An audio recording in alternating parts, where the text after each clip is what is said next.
I killed the croc. Oh man, I was painting that and I turned my hand over to do something and forgot I had the bottle of paint in it. Oh jeez, no cleaning that up.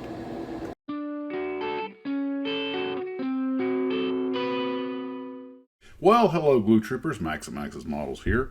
And despite it being cold and rainy out today, I went out to the TARDIS and got to work on the Lost in Space pod.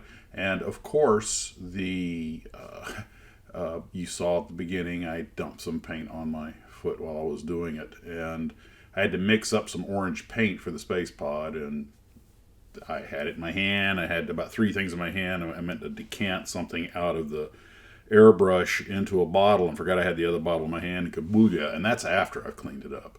Anywho, so got the space pod, had some parts pre-painted, and got it masked off, primed, and then did a couple of different colors using different tones of aluminum, silver, and bare metal or brushed metal to give it a little bit of change in tone in a few areas. But it's going together without any real problems.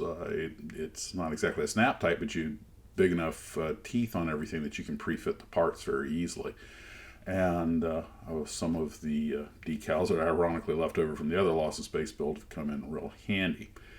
While I was waiting on that stuff to harden, I was working on my Willie Lay Space Taxi for Monogram. It'd fallen off the shelf, and I figured, you know what, that already done a real slapdash job on it. Let me go ahead and clean it up and see if I can just make it look a little bit better.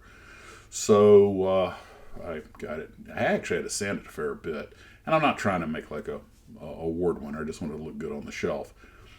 So got back to the space pod, got all the parts put out there, and this kit, terrible instruction sheet because it's like I said, we talked about the live stream. By the way, I want to thank everyone who made the live stream.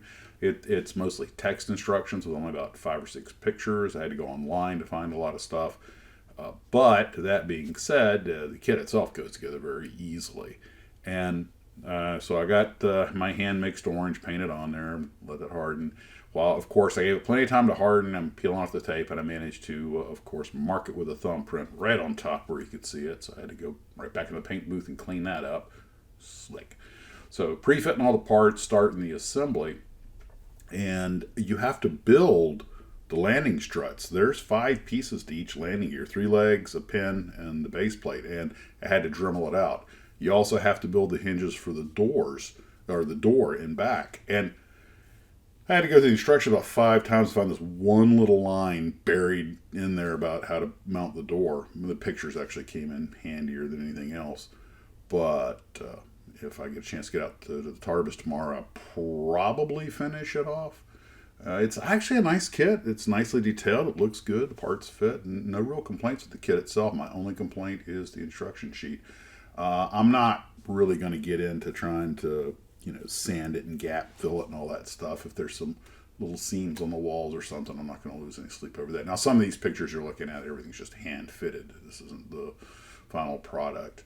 But anywho, it's going together. So I decided to bring the M151 into the office because since it's been getting cold and sometimes I just don't, have to go out to the TARDIS, flip the heater on, come back in the house, wait for it to warm up enough that I can work in there. Sometimes I put my glue and paint cans and bottles and stuff down near the bottom of the heater to warm them up a little bit. It gets nice and toasty in there after a while, but this is something it's small enough I can just work at it right here in the office. And yeah, it's going to be flat olive drab. I found some pictures of some 151A2s in Vietnam. They're just the usual olive drab with white star. Not a big deal. Some of them didn't have the stars on them. They were pretty much just olive drab with a few markings. So that's where we're at with everything. Really not a whole lot. I was actually out there quite a bit today. The masking and the painting and the drying. And you guys all know how that goes. I did test fit the clear parts. They should go on without too much argument. And there's, I'd never really paid that much attention to that space pod. And now it's, that I'm building, I'm like, it's actually a really neat little vehicle. It kind of has that lunar module vibe to it. So, and it's a nice kit. It'll look good up on the shelf. I'm very happy. I got some touch up to do on it, but overspray. It's the usual little stuff, but no big deal. And So maybe I finish tomorrow. It's a little more parts to it than it seems like, though. Every one of these mechanisms on it has to be built. Okay, so that was today. Let's look forward to tomorrow. You guys take care of yourselves. We'll talk to you later. And as always, muddle on.